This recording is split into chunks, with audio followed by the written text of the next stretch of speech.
একটি শিক্ষণীয় লীলা কাহিনী, সরলতা ও ভক্তি। এক জমিদার পরিবারের এক পুত্র ছিল। অনেক ধন সম্পদ, প্রাচুর্য, কোনো কিছুর অভাব নেই। কিন্তু পুত্রটি ছিল মূর্খ, হাবাগোবা, অলস প্রকৃতির। শুধু 3 বেলা খায় আর ঘুমায়, কোনো কাজ করে না, লেখাপড়াও করে না। তাই মনের দুঃখে জমিদার পুত্রকে বাড়ি থেকে বের করে দিলেন। পুত্রটি সরল ছিল, কোনো কিছু বলল না। সে খিদার জ্বালায় রাস্তায় হাঁটতে হাঁটতে এক বটগাছ তলায় এক সাধুকে দেখল। জমিদারের পুত্র সাধুকে বললেন, খুব খিদে পেয়েছে, কিছু খেতে দেবেন?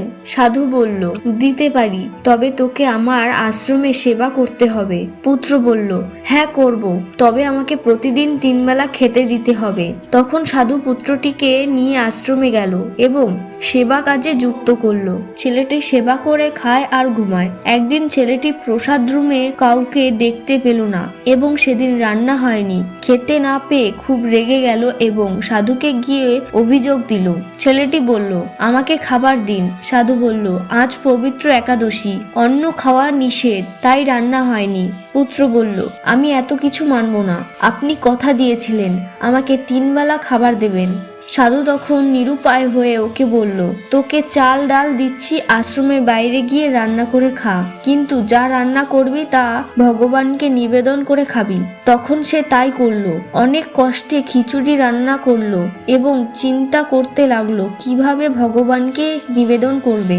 যদি প্রভু শ্রীরাম সব ভোগ খেয়ে ফেলে, তাই দুভাগ করলো। পুত্র বলল, হে ভগবান শ্রীরাম, আমি কোনো মন্ত্র জানি না, কিন্তু গুরুদেব আপনাকে ভোগ নিবেদন করতে বলেছে, তাই আপনি এসে আপনার ভাগেরটা খেয়ে যান। ভগবান সরলতা ও ভক্তির বশ। তৎক্ষণাৎ ওর সামনে সীতা দেবী সহ আবির্ভূত হলেন। জয় শ্রী রামচন্দ্র কি জয়। ভগবান বললেন, হে পুত্র, আমি এসেছি, খেতে দাও। পুত্র বলল, প্রণাম প্রভু, ভোগ তো আপনার জন্য, কিন্তু পাশে উনি কে? ভগবান বললেন, আরে ও তো আমার পত্নী সীতা, সব সময় আমার সাথে থাকে।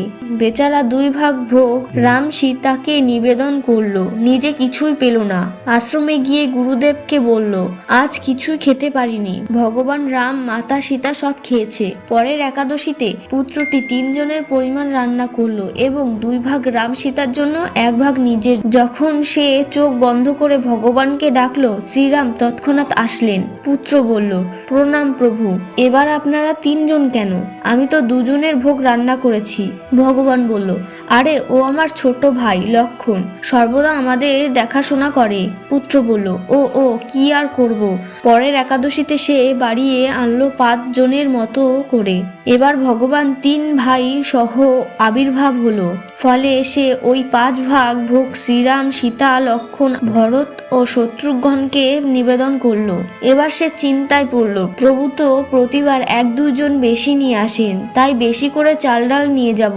গুরুদেব সন্দেহ করলো, ভাবলো নিশ্চয়ই ও চাল ডাল বিক্রি করে টাকা জমাচ্ছে। ভগবান কি এত সস্তা যে ওর ডাকে আসবে? তাই গুরুদেব একজন গুপ্তচর পাঠালো। এবার পুত্রটি রান্না না করে বসে বসে রাম নাম জপ করতে লাগলো। তার সরল ও ভক্তিময় জপে ভগবান শ্রীরাম তার সামনে আবির্ভূত হলেন। হনুমান, কৌশল্যা, দশরথ, আরো অনেক। প্রণাম সবাইকে। ভগবান বললেন, কল্যাণ হোক বৎস, কিন্তু আমাদের ভোগ কোথায়? পুত্র বলল, রান্না করিনি, আপনি সঙ্গে করে কতজন নিয়ে আসবেন তা তো আমি জানি না, এবার আপনারা রান্না করে খান। ভগবান বললেন, বিপদে পড়লাম, কি আর করার। হে জানকী সীতে, তুমিই রান্না করো। মাতা সীতা সবার জন্য রান্না করলেন এবং পুত্রটি পরিবেশন করতে লাগলো। ভগবান ভক্তবৎসল, তাই তিনি তা গ্রহণ করতে লাগলেন। ওই গুপ্তচর কিছুই দেখতে পাচ্ছেন না, কিন্তু পুত্রটিকে দেখলেন ভোগ পরিবেশন করতে এবং কৃপা করে গ্রহণ করুন এরকম বলতে শুনলেন। তৎক্ষণাৎ তিনি গুরুদেবকে নিয়ে এলেন, কিন্তু গুরুদেব ও ভগবানকে দেখতে পেল না। গুরুদেব বললেন, পুত্র তুমি কাকে ভোগ দিচ্ছ, কার সাথে কথা বলছো? পুত্র বলল, কেন, ভগবান শ্রীরাম, মাতা সীতা, এরা সবাই এখানে। গুরুদেব বললেন, আমি তো কাউকে দেখতে পাচ্ছি না। তখন পুত্রটি ভগবানের কাছে প্রার্থনা করলেন যেন তার গুরুদেব সবাইকে দর্শন করতে পারে। সরলতা ও ভক্তির বশ ভগবান তখন ভক্তের আকুল আবেদনে গুরুদেবকে দর্শন দিলেন। হরে কৃষ্ণ, হরে রাম। তো বন্ধুরা, এই ছিল আজকের কাহিনী। ভিডিওটি ভালো লাগলে লাইক এবং শেয়ার অবশ্যই করবেন। ভিডিওটি কেমন লাগলো তা কমেন্টে একবার অবশ্যই লিখবেন। এই ধরনের আরো রোমাঞ্চকর পুরাণ কাহিনী জানার জন্য এই চ্যানেলটিকে সাবস্ক্রাইব করে পাশে থাকা বেল আইকনটি অবশ্যই ক্লিক করবেন পরবর্তী ভিডিওটির আপডেট সবার আগে পেতে। দেখা হচ্ছে পরবর্তী ভিডিওটিতে। ভালো থাকুন, সুস্থ থাকুন। জয় জগন্নাথ, জয় নিতাই, জয় গৌর, শ্রীল প্রভুপাদ কি জয়। হরে কৃষ্ণ।